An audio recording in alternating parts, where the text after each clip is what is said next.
in some ways, that's kind of why we're here, is because we have all these like competing arenas in Blood Bowl of players who we think of as the best. There's the tabletop scene where Olivier is ranked #1 in the world, and the ranking system for tabletop is a very specific system. It's about how you play on a certain race. It's not like a global ranking for all of your races. It ranks you on how you do on an individual race, and that has its own positives and drawbacks. We might look at Blood Bowl 3 and say, before this first season finals, which Strider won, we might have said, well, who's winning Chalice? Who's winning that ladder playoff competition that we get at the end of it? And similarly, we can look at Fumble as another playing space and say, well, there's the majors. So we have all these different arenas in which Blood Bowl players are proving themselves. And what's exciting here is because we've got this set up, because we have prize money and reasons for people to come in and do it, and because of the support we've had for this competition, you see the best players who are across all these different arenas wanting to come together and play here. Yeah, speaking of playing, we've got it. We've got the Olivier versus Andy. It's ready for game number 2. Let's get in there.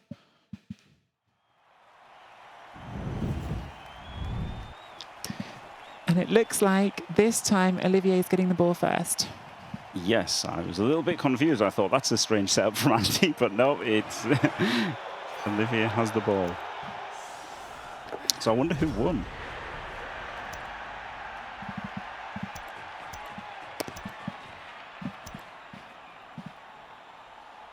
So, did we see who won the coin toss there? No, I don't think we can see it. Because if I was Andy here, I'd want to go offense first. Because if you can score first, then you really put the Wood Elves in that position of needing to score and turn you over in the second half. Yeah. So I imagine that this is Olivier winning the coin toss, getting the touchdown. Hoping to get the touchdown on this drive, and then look to punch things in. I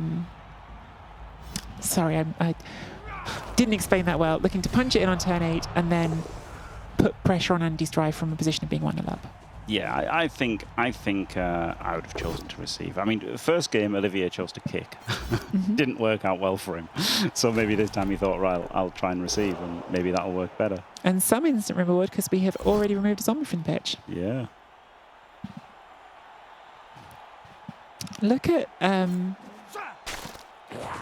chat. Look at the way Andy is set up right now, because I think it really illustrates something that Jimmy and I were talking about with how hard it is to get blitzes on Necromantic. What do you hit? Yeah, nothing. Nothing is what you hit. You've got one choice for having a 2-dice blitz, which is to bring something through into the middle of the pitch where you don't want to put it, and then risk a 2+ failing anyway to even have the chance to blitz a wraith, after which you risk it not falling over and sidestepping onto your player and hitting you back. Exactly, yeah. Yeah, it's a nightmare. Now, obviously, this is just for one turn, but it keeps up like that, you know, like it just, you know, him and Diomed are really good at, you know, keeping in the right place all the time, making it so hard to get anything.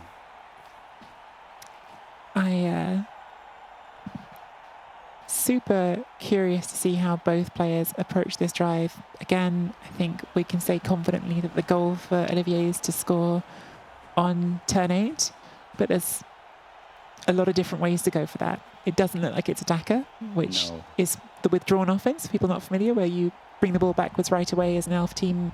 Well, you could do it with any team, but it's very common with elf teams to avoid the hits. This looks more like it's going to be perhaps the more conventional side-to-side approach from elves, Jim. Yeah, I'm not sure I've ever seen Olivier do a full proper Daka. You know, he tends to do this thing, and then he'll go back with everybody later, right? On turn 2 or 3, he'll go back with everybody, and so he'll turn it into a Daka. He's very like fluid the way he moves his players around. So, yeah. Someone has just pointed out, and they are right, the graphic is currently saying match number 1. It's match number 2, just to be clear, and the red little dot next to the left-hand side of the graphic does indicate that the Necromantic Andy's team is currently ahead. We'll see if we can get that fixed, but yes, it is definitely match number 2, despite what that is currently saying. Yes, the Andy being ahead part is definitely right. Mantry has rooted again, and this is where we come back to our feeling on jump up not always being a choice that you can get the maximum value out of, because if it roots, and then if you're Andy, you just don't make contact with it again after that. Yeah, like it's a great skill, but it's just opportunity cost, isn't it? I just don't think it's worth it at all, ever now, actually, because in progression you could just take plus movement. So yeah, it feels like a real bad skill for me.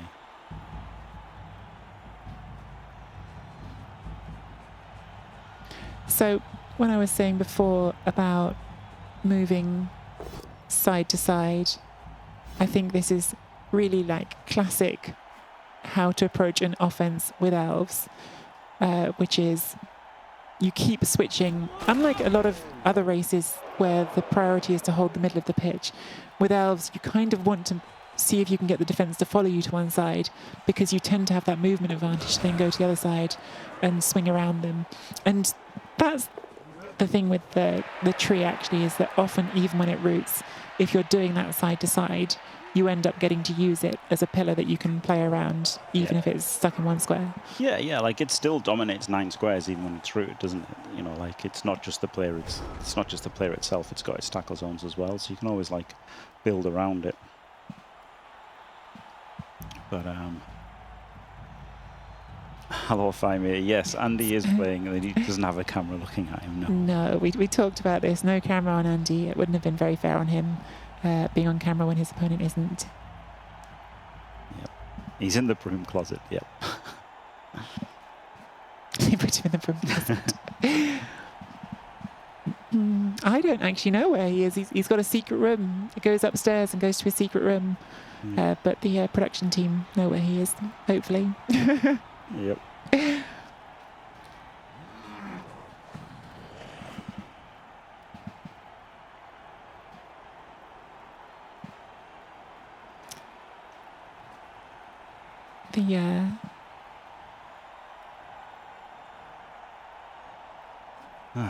Turn for Andy here. Stay in front, take a blitz somewhere good. Yeah. I mean, it's basic, right? You want to chase them around, but you can't over pursue them. So you've got to keep hold of the center as much as you can, and you've got to chase them as much as you can, but try not to chase them too much. It's tricky, This is the absolute standard, elf offense, as you say, and like other. Oh, he's blitzing the tree. He doesn't care. He's such a banger. He just wants to claw a tree. That's what he likes to do. I mean, this is a very good blitz, to be fair. But he stuck himself, which was weird. Is it a good blitz? Because now the tree might punch your wolf. I mean, it was a good blitz if you'd punched from the right square. I don't know why he didn't. Just a misclick, I guess. Wow. I don't know if I like it even otherwise. It was rooted. Like, claw's going to break armor less than 50% of the time. Only just less. But still less, though. Yeah, it has to be a misclick. It just has to be. It doesn't make any sense to hit from that angle. Straight up, doesn't take the block. I guess you've defended that wolf reasonably well here now because of the guard. Yeah, maybe, that he's going to put the guard in and protect both wolves. Maybe it was intentional. It just seems like really bad, doesn't it? Well, because you could still really commit to trying to hit it, knocking the flesh golem down first, but it's hard. Could have just jumped up, smashed. Right, I would have been tempted if I was Olivier, to be honest with you. Like, it's a 50-50 chance to have a free hit on the wolf. Yeah. Do your other stuff first, but then... Yeah, I would have gone for it. Like, he could have blitzed the zombie at the back or something, so he didn't even need to give a block for it. But I guess he's just going to run around and run away, and this is pretty good. Yeah. I wonder if this is part of... Oh, this goes into 2 dice, doesn't it? That's nice. Yeah. I wonder if this is almost part of Andy's perspective here, is that actually you think if the wood elves go past you, you've got a chance to pressure them in rather than staying on their side of the pitch. You're certainly not that worried about the wood elves going past you because you know you can do that anyway. Yeah. I'm still gobsmacked by this tree. I think it just had to be a misclick. We'll find out, I guess, but that just seems wrong to me. Although I'm also perplexed by this because this feels like Andy's just surfing that lineman out. Although maybe that was the plan. Maybe you're saying, I know Andy won't resist this surf. Oh, do you know what? Maybe it's so that the flesh golem can block him out. No, because he could do that anyway. No, because he would have the defensive assist. But then he can just dodge away on a 2+. Mm-hmm. Real weird. But anyway, the elves are past the necro and got a kind of a screen in tagging the wraith. Both wraiths are tagged. This isn't. Am I crazy to think Andy takes the 1 dice and then tries to surf that lineman? A removal's a removal. That doesn't seem the winning play, but he might go for it. He's not doing it. It's just a surf sat right there to be taken. I think Olivier's testing the limits of Andy's thirst for surfs. Yeah. No knockdown there is going to put that wolf in an interesting spot. Could surf the wolf. Not impossible. Cheeky 1 dice power on the zombie into removal. Oh. Classic. Wow. Wow, that was huge. Can't appo that one because it's seriously hurt, so less than 50-50 chance getting that back. That was a real risky move from Andy, wasn't it? Just a 1D there. Yeah, again, on a Sculler are both down, so effectively a 1 in 3 chance. Assuming you're not going to re-roll it, which I think you probably won't. You've again left that wolf there to be punched. Yeah, and just ends your turn as well now. Like, the payoff's incredible. That was a huge 1D. Absolutely huge 1D. Do you think, that's an interesting question, because I think this situation we're in puts a clear pressure on Olivier. He has to play for a win. But do you think it also maybe, what we talked about before, sometimes being a bit rowdy, does it give Andy almost a freedom to think, well, I've got more space here to take risks? I don't think it should, but it might. Yeah. I think that's an interesting question, and Johnny Fair saying the same thing in chat. If it was a draw or lost the first game, maybe Andy doesn't go for that, but because he is, maybe he thinks he's got that opportunity to try for the high rolls. I just thought he would have done the first game though. It's now jumped up again, and you get to. Yeah, I just thought he would have done the first game. I was really shocked that he didn't when he just had it on the LOS. I mean, this is a lot of 1 in 36s now.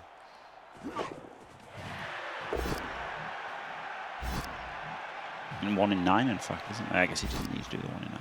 Well, he does with the bottom catcher, not with the one on the left. Yeah, this one. He doesn't need. He only needs to do 1 dodge, right? Yeah. You can have 1 there and 1 there. Mm-hmm. So it was only 2 critical 1 in 36s, and if he'd powered, it would have just been 1.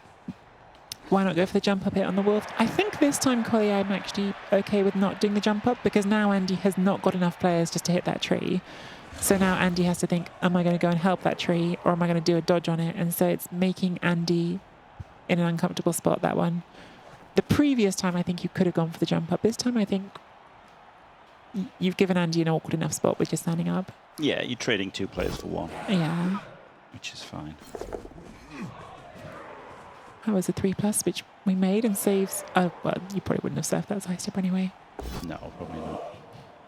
Oh. Well, we'll find out. We'll find out if Andy wants to surf that side step enough. He surely can't. I don't think so. I don't think so. There is a little graphic BB jock. You can see the red thing there on the left. Means that Andy is ahead. Yes. It also says match 2. Mm-hmm. You're welcome. Uh-huh. You might blitz this sidestepper. The problem is if you don't knock it over. I think it's like the best one to blitz. But the danger is if you don't knock it down, right? It keeps the screen. Mm-hmm. But with 4 dice and block, I think that's the blitz to take. He could serve 2 players, yeah. He really could serve 2 players. Killing Andy on the inside, that's going to take like a minute of his turn. It's just... Double serve.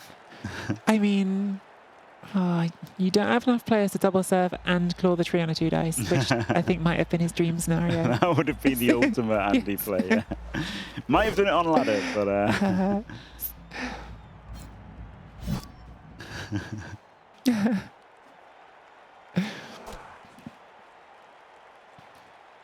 It's I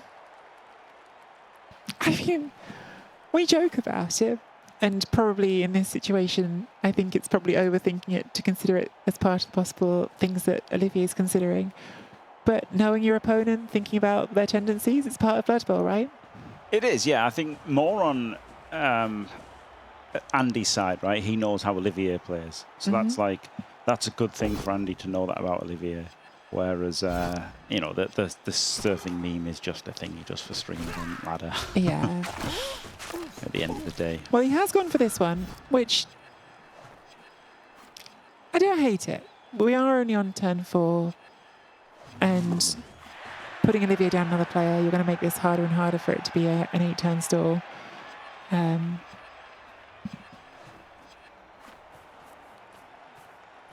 Because what Andy is doing here is saying, okay, Olivier, right now, Andy has said to Olivier, okay, you're playing on 5 players. Well, right now he said, surf my zombie. Which I don't know why he said that, but he must think it's a bad idea for Olivier to do. Yeah. I don't think I would go for it, though, if I was Olivier. So actually, it's not enough value, is it? I don't know, you can assist with a sidestepper. But it's a zombie. Yeah, but it's a player, isn't it? It's a player. Yeah. At least he's not going for the surf, because he would only ever do it with a system with a sidestepper. Yeah, so for sure by going for the surf that time, Andy has reduced the amount of time he has to press double skull, to pressure the... Oh my goodness. Skulls. Into death. Oh, has to apple this. Poor Olivier. Oh, it works. Okay, that's a huge apple. Huge apple. Oh, this is goodness. the reason Andy didn't do a devastating blitz into. Oh my god. Absolutely incredible. Well, yeah, we were saying last game that Olivier's a player who doesn't tilt. I certainly would not blame him for feeling a little bit tilted right now. No. I mean, everyone tilts sometimes, but yeah. It doesn't tilt so much. Yeah. I mean, look, imagine if Andy had put pressure on last turn and everything was based on the first dice were quad skulls. Yeah, and that's a great argument for Andy. Maybe shouldn't have taken that serve, because if you had that pressure now, that would be potentially game winning. Yeah, I honestly, I hated that serve. Like, I really hated it. I think that was a bit of a meme serve. Right after you said he wouldn't do a meme serve. Yeah, I just didn't think he would. I really didn't think he would have done that. That was a meme serve for me.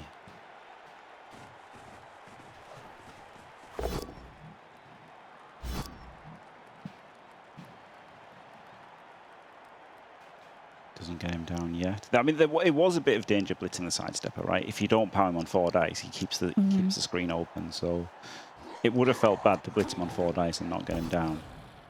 But he would have done. But he could have also quad skulled. You never know. Yeah. Just to recap, anyone coming in late, Olivier rolled 3 snakes in the first half of game 1.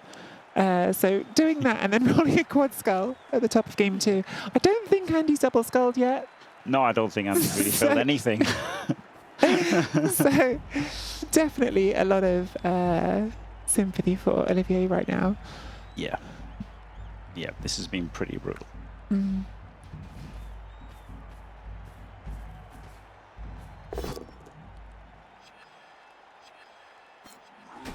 he got all his skills at 100. To be fair, he did roll some double skulls against Jim. He did, but it only cost him rerolls on defense, right? They actually weren't that impactful. Certainly not like quad skulls there. Into death. Odds on quad skulls is something like 1 in 1,300. Yeah, 1 in 1296. Yeah, so In case anyone's struggling to put a bit into perspective how unlucky that is. Very unlucky.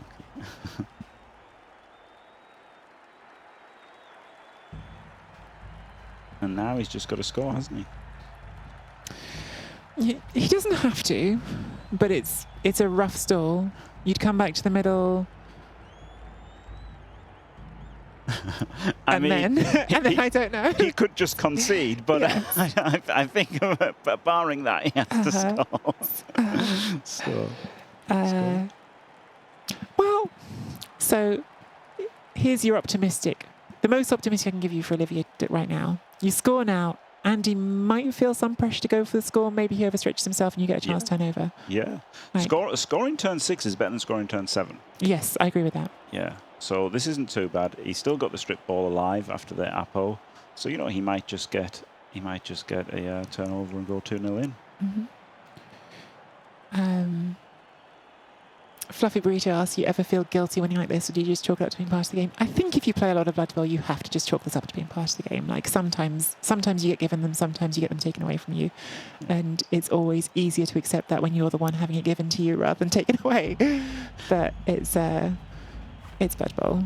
Yeah, nobody's feeling guilty for you when it happens to you. So. Yeah.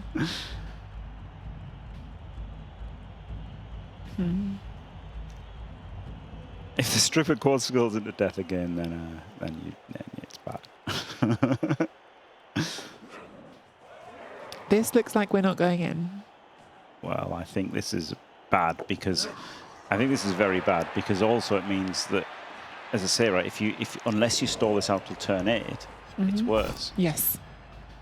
This is going into a 1 dice. Yep.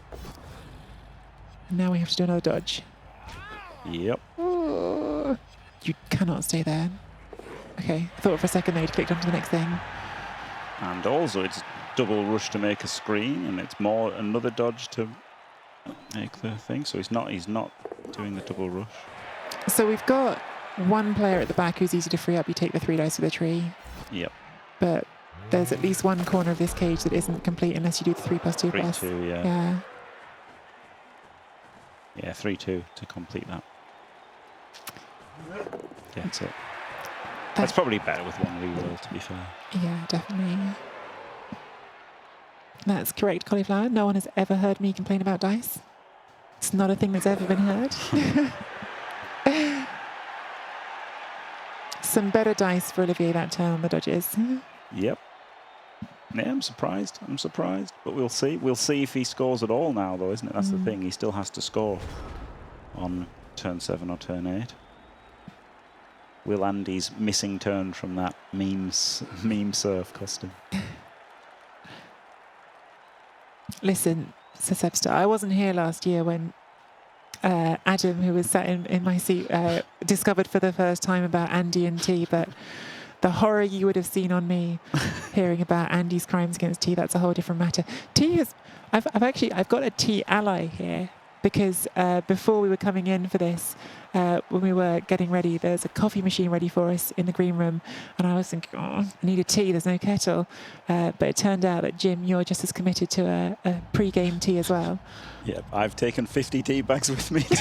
It was a great moment. Like, I pulled out, because Sado, I pulled out my little bag. I have a sandwich bag with probably about 15 tea bags in it, which seemed like probably quite a lot for a weekend. And then Jimmy pulled out a full 50-bag tea bag. So, yeah, we're well supplied. Yeah. And Andy is not allowed to touch any of it. There's no freezer in the green room, nor a microwave.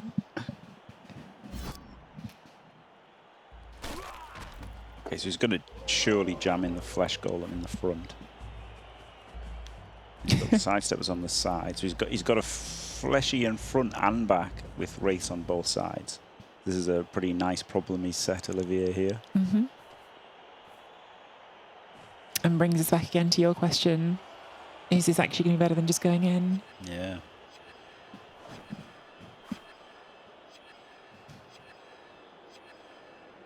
Now, you know, Andy's not really going to get a counter score here. There's the vague chance with a wolf, but not something to concern yourself with. So. Bash team. So I would have thought about putting him here. Interesting that Andy puts him there. Super interesting. Why do you think that's? Why would you have done it different? Well, so that the dodges are terrible, right? The dodges are a 4+, 3+, 2+, whereas this way it's a 3-2, so you're giving him a way out.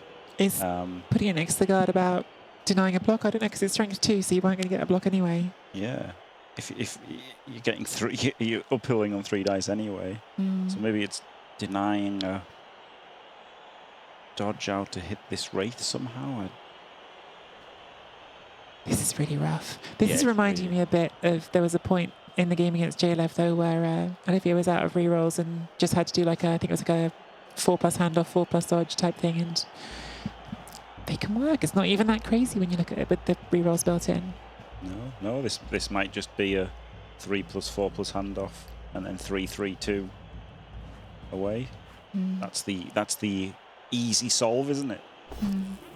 Oh well, he's gone with a foul appearance blitz and rolls a 1 on the foul appearance. It's okay though, because you've burned the 1.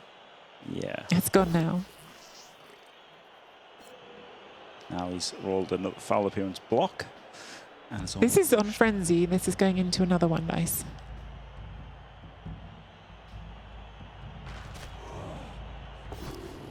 Oh, you have to roll foul appearance a second time, don't you? Oh my god. Wow. Foul appearance is horrendous to play against. Yep. So now it's a 5+ handoff best.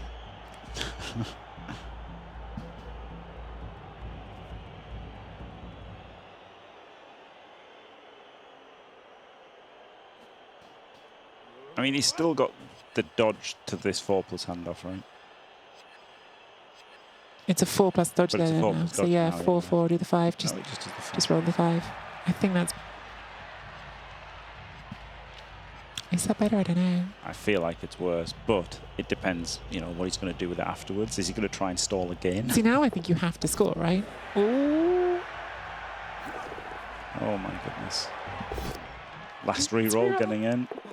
Fails. Oh, snakes at the end. Oh boy. Oh boy. Wow.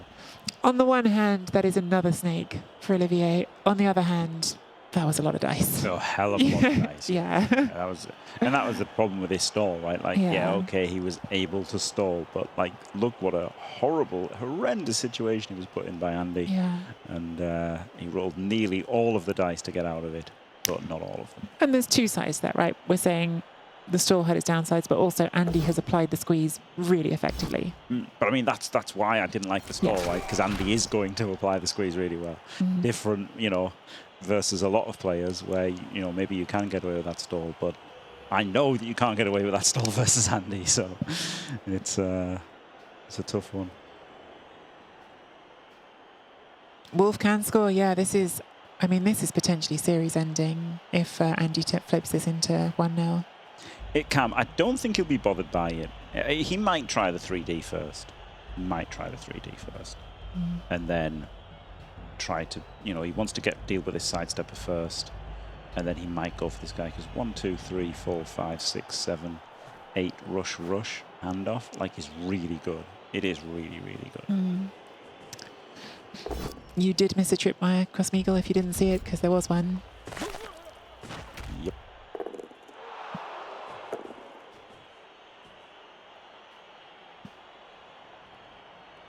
So maybe now he'll make the wolf block, and then depending on how that goes, will depend on what else he'll do. I think he's not going for it already, because I think the blitz was on this guy, right? I think the blitz was on this lineman. So that you just definitely move him out of the way. So I think he's not going for the wolf score now. Doesn't make the pickup. If you fail this... He gets the pickup. I wonder if it was worth bringing an extra player down. This is a conversation I've heard you having during this tournament a couple of times about failure state versus success state there. I thought maybe bring one more of those zombies down at the back to cover that in case you fail the pickup. Yeah. But by not moving it, Andy has that zombie now to shield the ball and keep it safer. Yeah, it's interesting, isn't it? It's not an obvious. It's an question without an obvious answer, really. Oh my God, he got the 3D but rolled the triple down. Oh, Neil, that's crazy. The stun there is huge for Andy, though, isn't it? That is unbelievable. Well, do you know what else is huge? That strip baller not being on the pitch because it quad skulled. Because right now, that's exactly what Olivier is looking for. Where's my strip ball to get this back? Oh, Andy does the dodge. He wants the scoring threat. He wants the winning. He wants the win possibility. Wow. And he's got it. Double rush. Yeah. No re-rolls. I mean, I think now, actually, the thing is, though, now you've done that, it does shift Olivier's focus from can I steal this ball back and score to I have to stop Andy from scoring. Yeah. Because Olivier can still win on defence, but he can't win if he's 1-0 down. Yeah. Yeah. He can just base this ball, and that basically stops it. Makes it harder. I don't know if it stops it. Basically stops it. You could just do a 4+ handoff, 3+ dodge. He could. Yeah. He could. But that, you know, look, I can't ever make a 3+. 4+, 3+ is out of my realms of possibility. And now you go for the ball, but you're thinking about not only how can I get the ball, but how can I score? I think you're not thinking about anything. I think Full powers. just do it because it's all you can do. No, I think Olivier's still thinking about trying to score. I really do think he's still thinking about how he's going to score. No. I think he's just, you know, you do it because it's all you can do. Now you can think about trying to score. Well, see, but this is like, it's minor, but where I disagree is I think if you think that's all you're going to do, you bring that catcher on first, make it 2 dice. Whereas if you're thinking, I still want to try to score, you keep that catcher free. This catcher? Yeah. Like, it's so hard. Or this catcher, I guess you could try to, but that's also really hard. 2-3-2. I don't know. Maybe you're right. I don't like dodging as much as you, I'll be honest. True. But I know Olivier does like dodging. So. Fair. Well, it's definitely made the Andy score a lot less likely. Yeah. The Wraith can't even hand off J-Lev. Can't even. Ooh, shouldn't he have been 1 square to the left? Right? 1 square to the right. 1, 2. Oh, he's just coming out the same way. 1, 2, 3, 4, 5, 6, 7, 8. He's just coming out the same way. Trust in dodge. I thought coming all the way around might have been better, but maybe it isn't.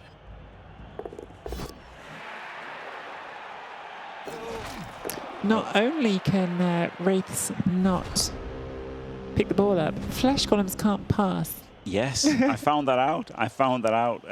One time. It was versus Goblins, I think, who threw a bomb at me, and that's when I discovered that Flesh Golems couldn't pass. That is like peak Goblin strats. Throw the ball to a player who hasn't got a passing stat. Absolutely. Throw the bomb to them and be like, have fun. Surf the down dancer, says Giraffe. That's not impossible at all. No, that's maybe one of the best players. Yeah. I think that's a very high value play if you can see a way to do it.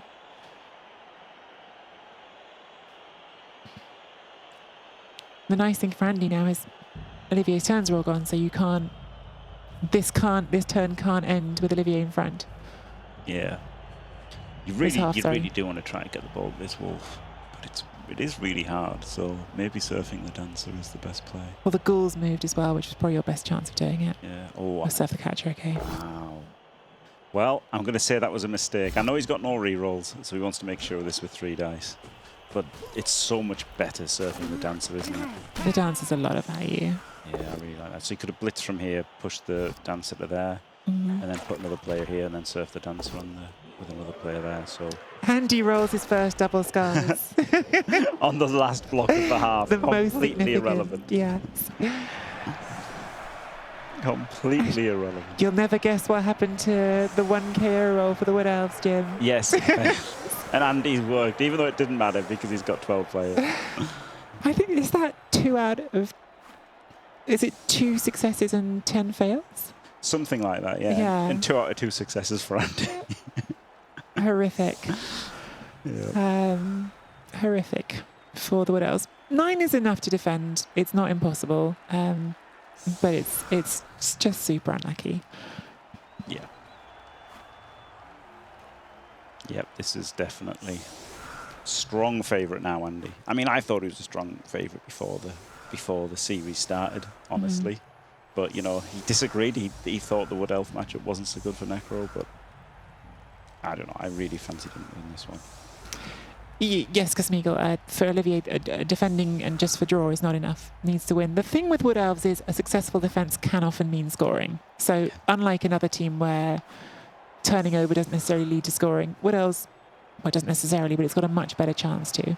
Yes, I mean, that's what they're trying to do, aren't they? Yeah. Most people are like trying to stop the score, you know, and then maybe get a score. Whereas if Wood Elves stop the score, they're really, really looking to score themselves far higher. Like, you know, the Necro there, stopping the score was a win for them. But like, and it is a win for Wood Elves as well, but it also feels like, well, I wish I'd scored as well, doesn't it?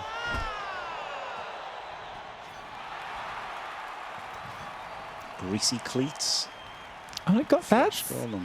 It's a pretty annoying player to have it on. It is, yeah. He gets a touchback though, which is incredible. Yeah, huge. But now, is Andy... No, the ball's that far back. We're surely not hitting the tree. So I actually don't know what the plan was for that column. Just to say we'll trade that column for the tree for the drive.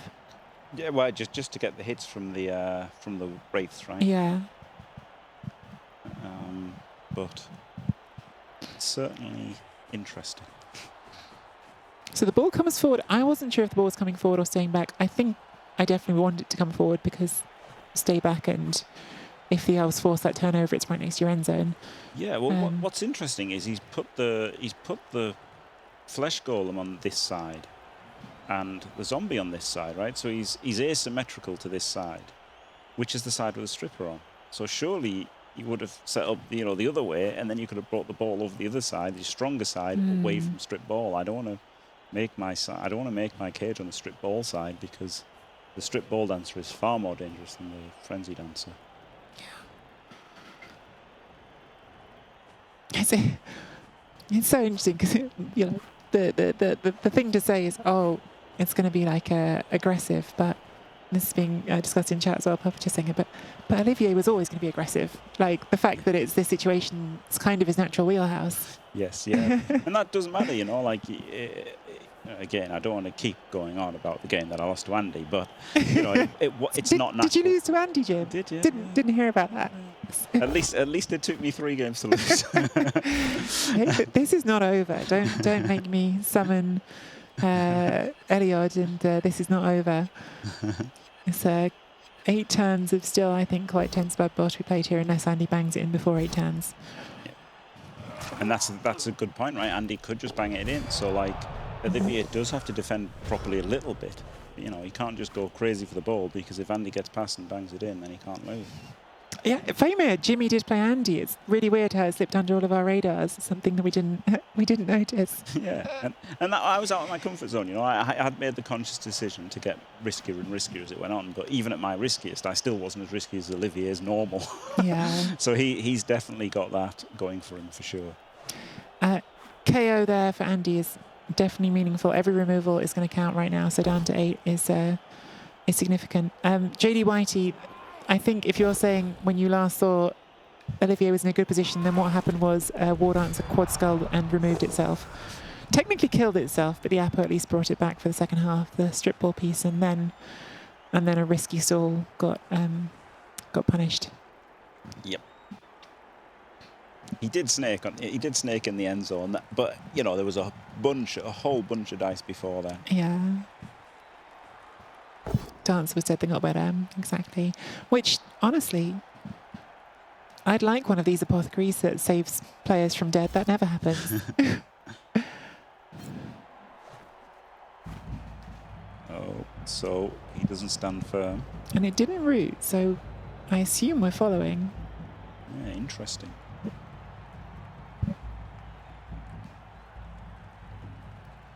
Could just be a misclick. Could be. Jilla would have preferred to stay and punch the door at War Dancer. I thought that would be the play as well.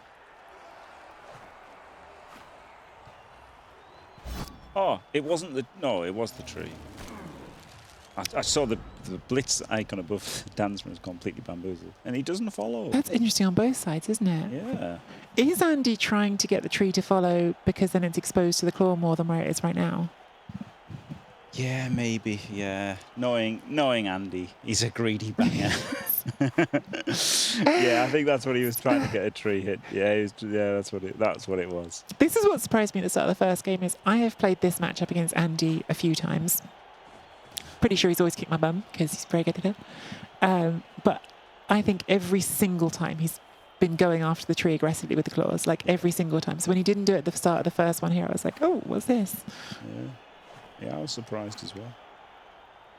So Andy's going to keep Vengabussing here until Olivier makes him do something else, which is fair. How long does Olivier wait to go in for this? Honestly, I think he should wait as long as he can because it's just going to end badly for him, right? Fighting, getting stuck in, like, just wait and wait and wait and then go in as late as possible so that Andy has at least little time as possible to...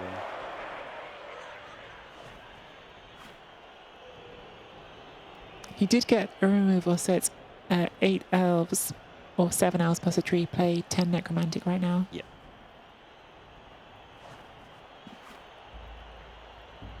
Olivier could do the tree blitz on the ghoul. And if it fails, if the dodge fails, so what? You're still in the middle of the cage, right? It's a pretty cool feature of the jump up. One thing that I think is really fun with the jump up tree is in any other matchup but this one, it opens up really fun chain push possibilities when it's on the floor. Absolutely, that happened in Olivier's round of 16 game. There was, if he got, he didn't get the push. I think he got both down, but he nearly got the tree chained in to a jump up hit on the ball. It would have been incredible. I think I remember that play.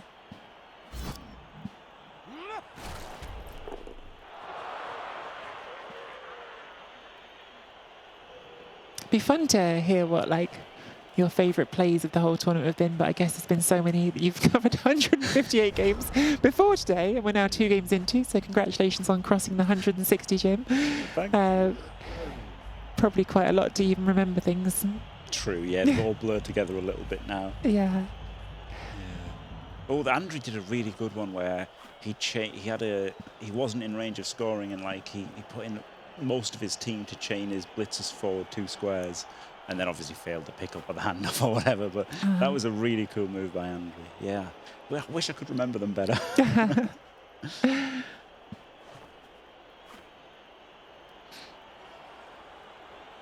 Oh, thank you, Collie, for that play was not in the World Championships.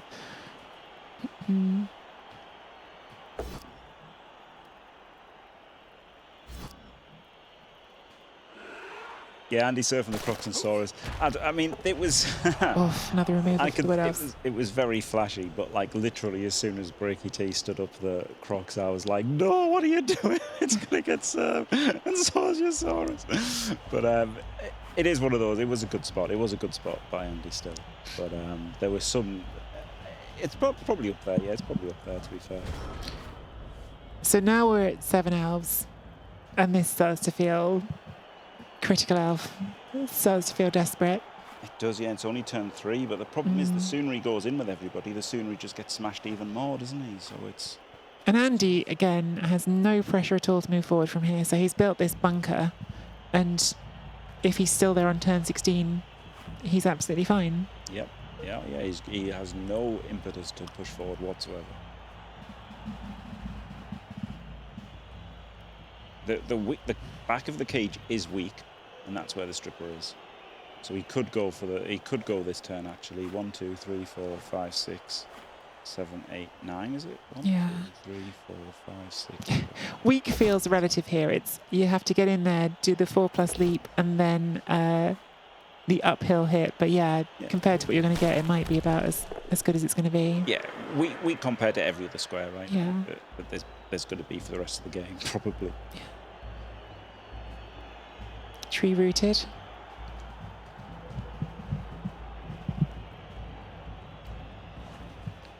The halfling throw onto Jimmy's ball carrier. Too soon. Yeah, that was a pretty fun play.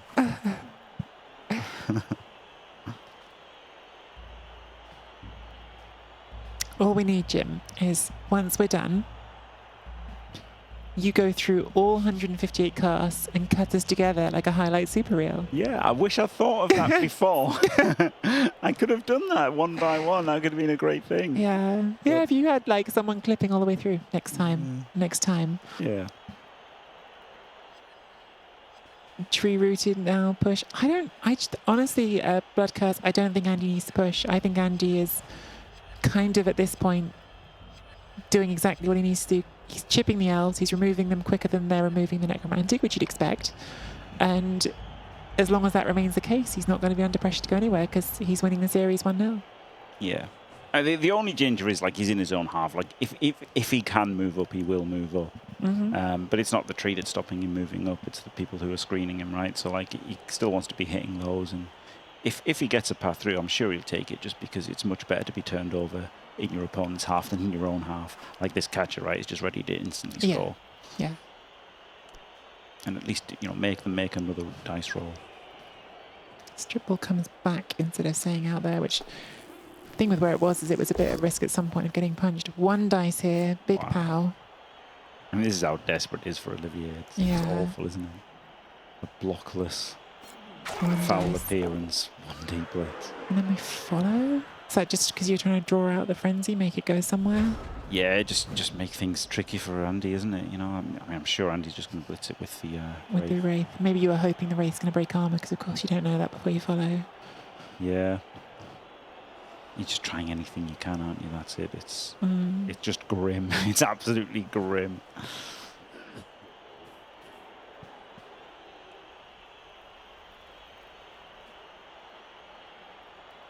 Wow.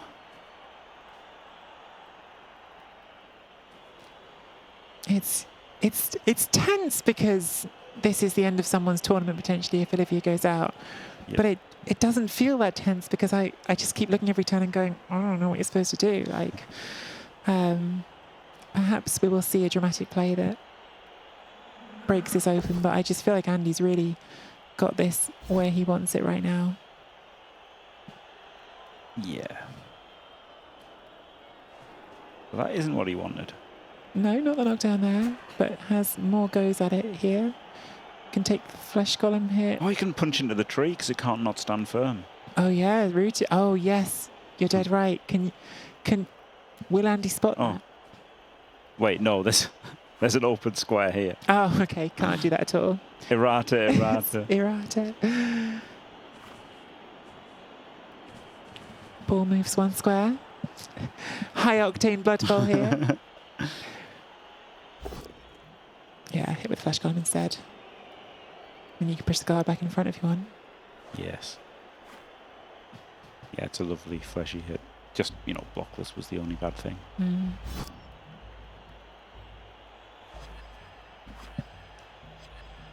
Don't like not moving the other fleshy first, but I guess he's just going to, keep the Vengabus if he gets it. But no, he's not. Well, he should have just moved it first then, eh? I think we are in the territory of this is as good as it's going to get for Olivier. Yes. 4+ leap uphill. Maybe, yeah. Maybe yeah. Maybe no. Yeah, this is... It can be actually quite good, right? Because he's getting a decent angle. Yeah. Like, you don't have to roll anything else before the 4+. You can just go for it, and you can push it towards your catches. Yeah, you can knock down this fleshy, potentially. And then you've got something through here.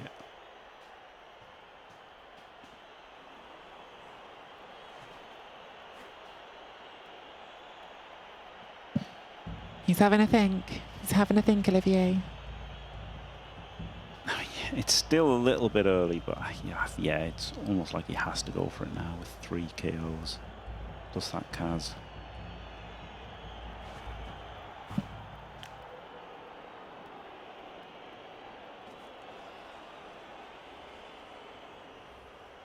But it is only 9 squares to hit, which is quite good. 2+ dodge. 4. There's no dodge on the front, is there? Oh, okay, you're going to dodge the corner. Yeah, okay, yeah, I see. 1, 2, 3, 4, 5, 6, 7, 8. Yeah, okay. You could do it going downwards without the dodge, can you? Or am I miscounting? 1, 2, 3, 4, 5, 6, 7, 8. Just do the rush. That's a really long way. No, I just meant, oh, it's a 5+. Of course it is, because the Wraith. I was thinking just come in like the front square. But that's because Wraith's there, yeah. And you can't... Well, there's 2 reasons why you can't make that tree relevant, because it's rooted and because it's stand firm in front of it, so... Tree's kind of doing as much as it can do just by being on the golem. Yeah. And you can power the golem to like maybe make something better somewhere, but it's not going to help with a leap in and stuff, is it? If you go for this leap, do you move anything else first? We're not going for it. No. No, I'd have probably just gone for broke if I went for it. I don't know. I feel like that was a turn. I feel like that was a turn, but maybe we will. We'll see. Yeah. Both players using a lot of time. They haven't used that much time bank, I don't think. Like, I think if you're ever going to use some of your time bank, this is definitely a moment. Yeah, that was huge. We've got quite a lot. Doesn't stand firm because you can get off the tree. Yes. Yeah, that was the bad thing about hitting the fleshy, wasn't it? Does give you 2 dice on the first hit on this. Doesn't think you roll a 1.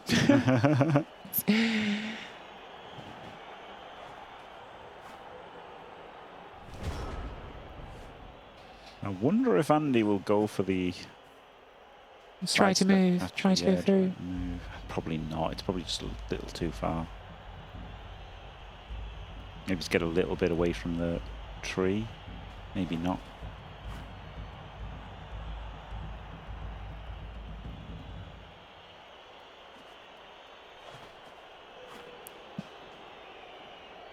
Interesting that we didn't try to dodge the side stepper on the right as well. Oh, do you know what? He could just put in the fleshy here, back to where he was, and then punch him, push him out to there, right? And then blitz the stripper with a wolf. That's got to be tempting, hasn't it? We've got 5 elves and a rooted tree on the pitch now. The odds only getting bleaker here. For why is that 1 dice? I like your idea there, Jimmy, of bringing the guard in, but it takes the 1 dice, rolls a pal. I guess it's just a shot to nothing this way, isn't it? Yeah, the ball's safe. Again, you're 0-0. You don't need to be 1-0. So. Yeah. Don't weaken your cage, because just if it skulls, it skulls. Yeah. But this is a 2 into a 1.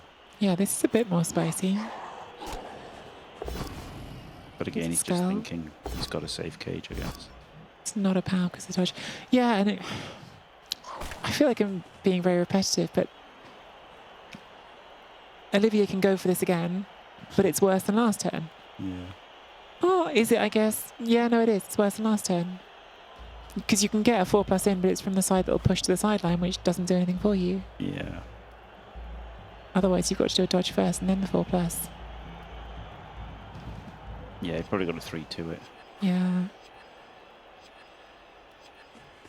Oh, I say that, unless Andy moves, and then we get a more interesting board state anyway. Whether it'll be better or worse, let's find out. I guess he was always going to once he, like, otherwise you'd have pushed it the way I said, right? You'd have pushed it the way I said and got 2 into 2 with the wolf.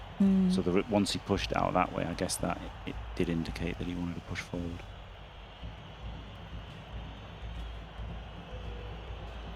Well, this might be a worse idea, honestly.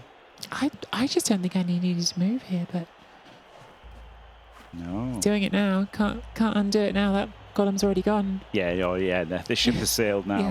He has to keep going. Get more guard doesn't matter, right? It's still an uphill. What he needs is to make the leap more difficult, and he hasn't done that.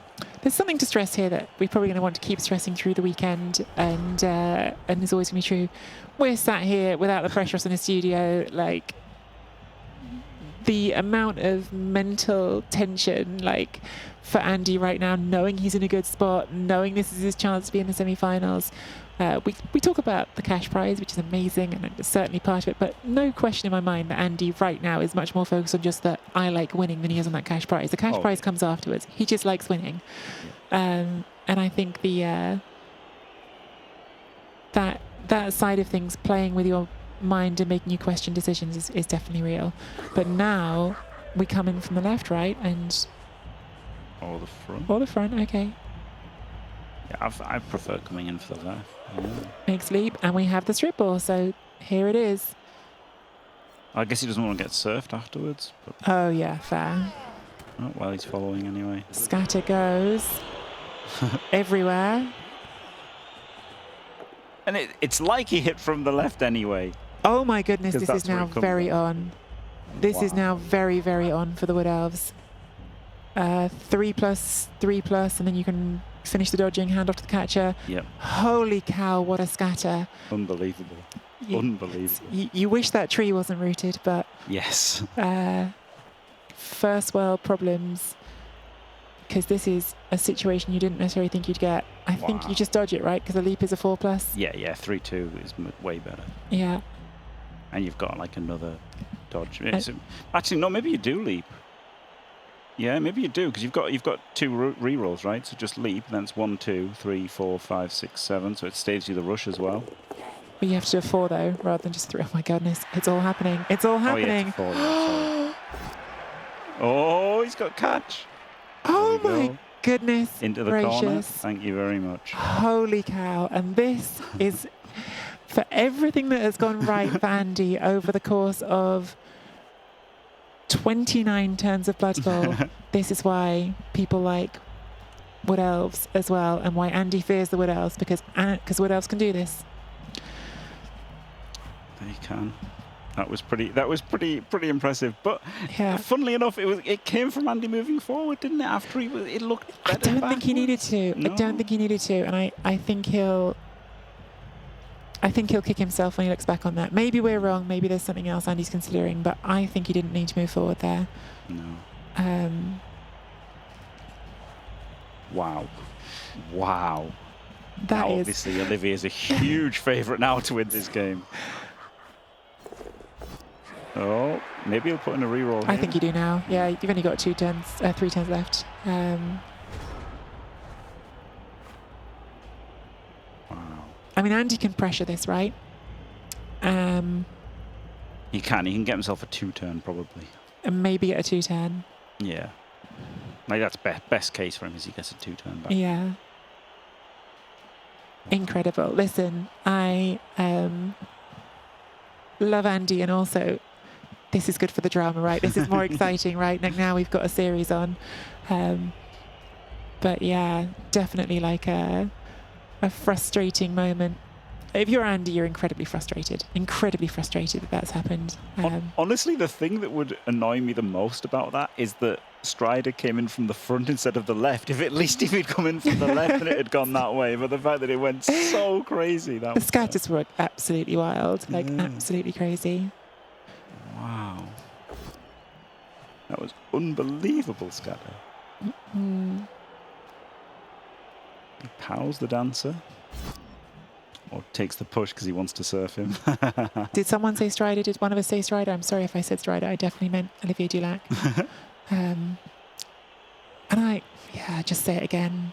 And I feel like have repeated this about Olivier, right? And Oh, it was me. Sorry, I didn't even know that I said Strider. Why did I say Strider? I don't know when I said it. I'm sorry. because we've been sat here talking for literally hours, and sometimes the wrong word comes out. It's just things that happen. It's nothing unusual in it.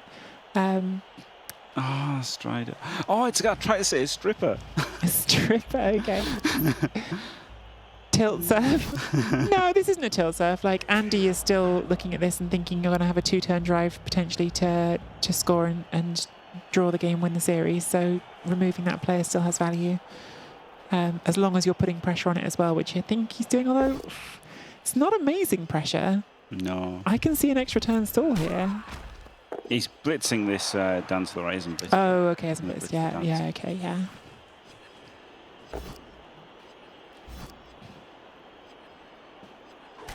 Fantastic. Fantastic Misspelled. Gone to the shops and listening to you like a dad listening to the footy. Love to hear it. Love to hear it, man. Does get the push. Football doesn't have swings like this. It doesn't, does it? There's no injury. There's no seriously hurting star players like that in the crowd. Yeah. Crowd. Well, if the crowd get involved in football, then bigger problems at play. Goes for the foul as well.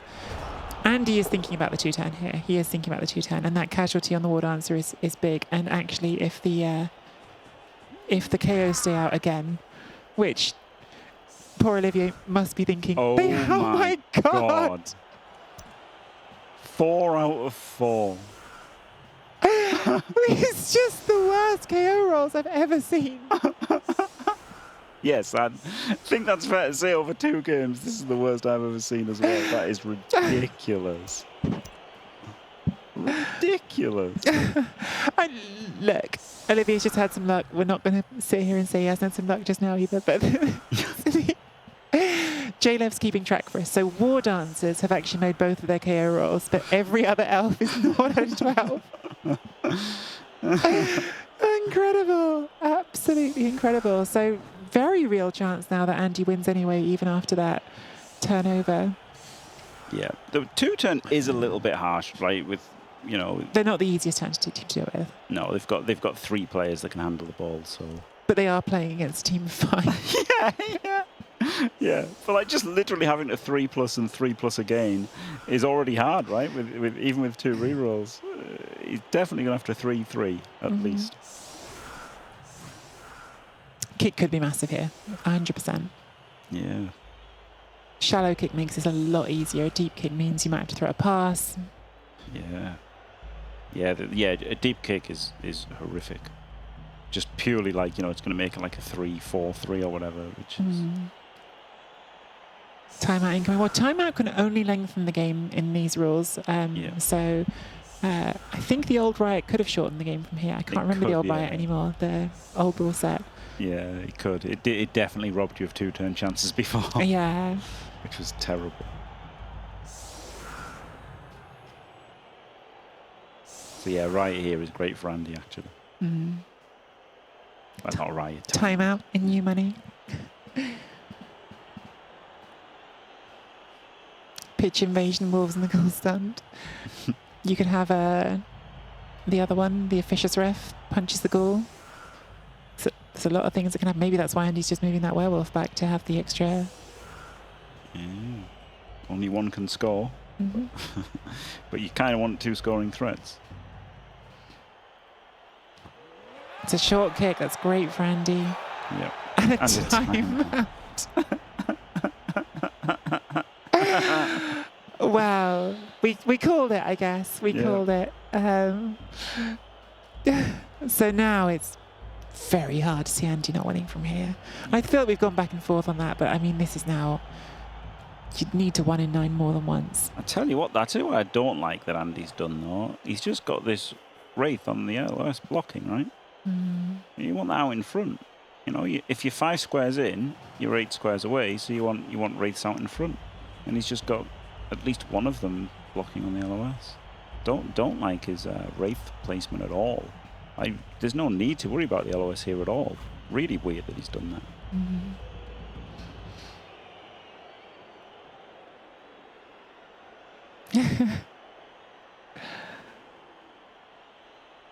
I keep saying they're messing with the dice to make it more dramatic.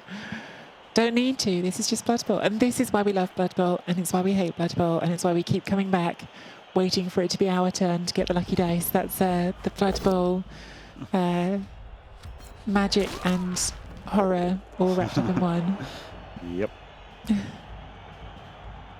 So he goes in the cage, and then this goes in out in front. But it's not easy to get the other one. No, although you've got an extra term now. Yeah, true. But I don't know what Andy's plan was, because it just seems wrong to like have that other Wraith either side. But yeah, just quietly, Andy, maximum reward for surfing that strip ball war dancer, because that would be, again, Olivier's one hope against this. Yeah, one reasonable hope. Yeah. He still does have some hope, but it's it's really grim. Fails the pickup. That's first step, Olivier. Yeah, auto reroll. Actually, like that had some real jeopardy because if you fail that, then the catcher can dodge around and get to it. So wonder if that could have been better covered. Maybe, but he was going to do a blockless block. I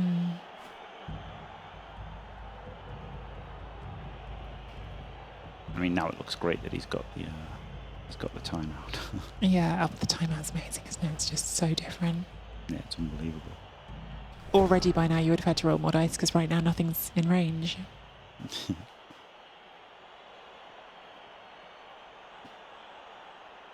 Yeah, no scoring threats now, but it's he got a timeout, so in no rush to. I think it would have been he'd been in with a bit of a struggle. I didn't really like his wraith placement, but.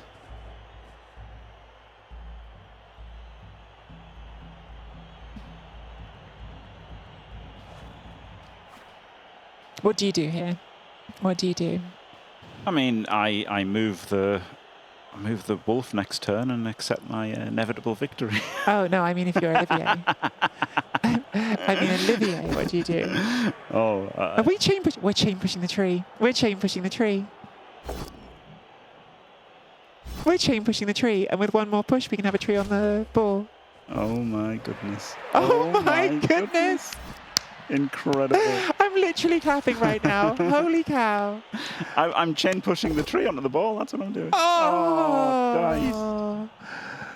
Oh my God! What a play! I am genuinely a bit gutted for Olivier there because that was so nice. Yeah. Oh, sad. And yeah, I'm repeating myself over and over again. And we've been saying it in the context of Olivier, and I think that's just been the discussion for this game, but that is the difference. Top players and not is refusing to accept even when it looks over and saying, well, there's something I found. Yeah, I mean, and being able to make the spot as well. Yeah. It was a great spot. Incredible spot. Now, of course, Andy's got a really easy way to get him out. But We've seen quad skulls once. Wow. That was so nice. That was so nice. Yeah, that was beautiful. Great effort by Olivier. Might be enough, might not be. If nothing else, I think Olivier has shown people, if there's anyone here who hadn't seen him before, I'm sure there must be, shown you why he is currently the #1 tabletop ranked player in the world. That is the sort of play you need to get to that level, I think. So, seriously great stuff. The handoff to the Wraith is on. Easy handoff to the Wraith. Canor. Easy handoff to the Wraith. Looks like Andy's just going to punch the tree. I think it's way better to try and chain his wolf off, but, you know, he's just going to claw it. He's just going to one dice claw it. One dice? Going to one dice claw it with a ball. Am I going mad? Was that really like the best you could do with the ball carrier as well? No, it's not. But, you know, I guess he's stressed to death. Yeah. Right? I know. I've been in this somewhat similar situation the round before. It was outrageously, unbelievably stressful. So he missed that the second wolf was marked? Yeah. Probably had to think that was 2 in a 2. Had to think that was 2 in a 2. He's freed the wolf and the wraith here.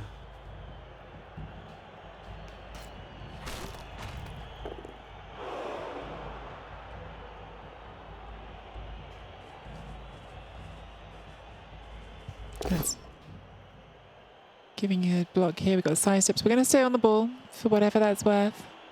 Yep. He might double uphill.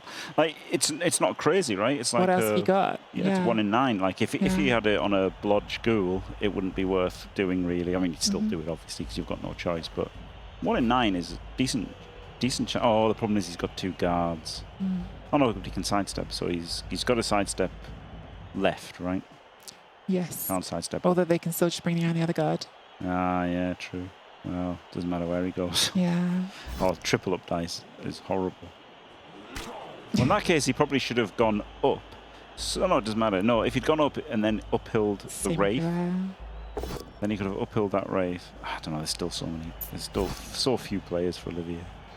Core Knight, maybe 2 hours of casting followed by being shepherded into a broom closet against one of the other best players in the world. It's a bit tiring. Don't know what you're talking about, Core Knight. Yep. Next thing you know, Core Knight will be saying it's our company. Yeah, I think you have to go for the dance leap now that it hasn't gone over. It's 3 dice uphill. It's asking a lot. Yeah. I mean, everything's asking a lot, but... Yeah, the 3 uphill is too much. It's got to be better to frenzy. You can frenzy into your side stepper as well, so like that might make it a 1D eventually. I don't know. No, probably not. He could triple uphill just to get the push right, and then he could make it. That removes the dodge from the dancer. Is there a way to turn the frenzy second hit into a 2 dice? No. With the guard, it doesn't seem possible, does it? No.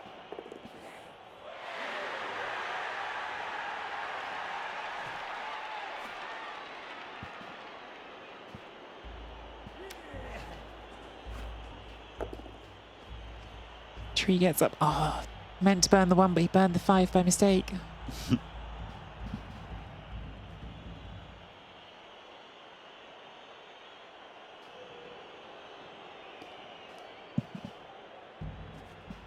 Oh, frenzy into the side step. Into tree jump up block. Yeah, that would have been great. Here we go. Last chance. Makes a dodge. Needs to dodge again. Dodge skill fails. And that will be... It's not over. Oh, it's not. I forget there's still a catch there. Sorry, I spoke too soon. I thought it was a walk-in. It's not a walk-in. No, but it's as close to, but yeah. 2D into 2D and then a 3D. Do you even need to do the 2D? Yeah, otherwise you can't hit it.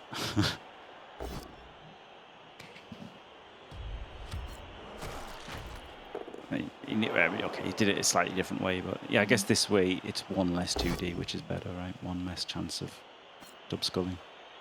So that was actually, yeah, the blitz into the block was better.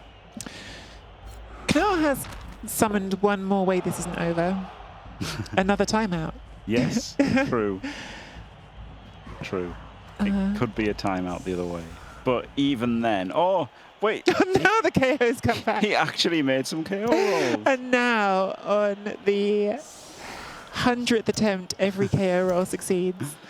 Yeah, so actually maybe he could. Dembeek and Nat, there's no 1 turn because Necromantic can use sidestep and stand firm on the line, so the 1 turn is not possible. Yeah. Yeah. It's timeout or bust. Yeah, 8 players.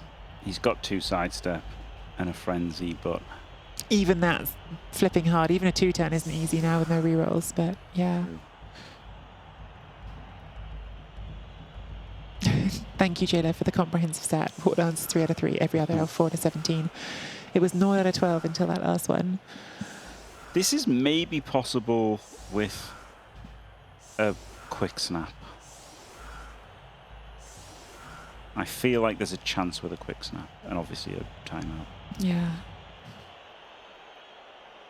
If ODL had 11, could get a 1 turn from sidestep. Doesn't even have 10. I think he has got... No, he's got 8. 8, yeah. Timeout. Not a timeout. That is... Finally can say it. He's caught the ball. GG.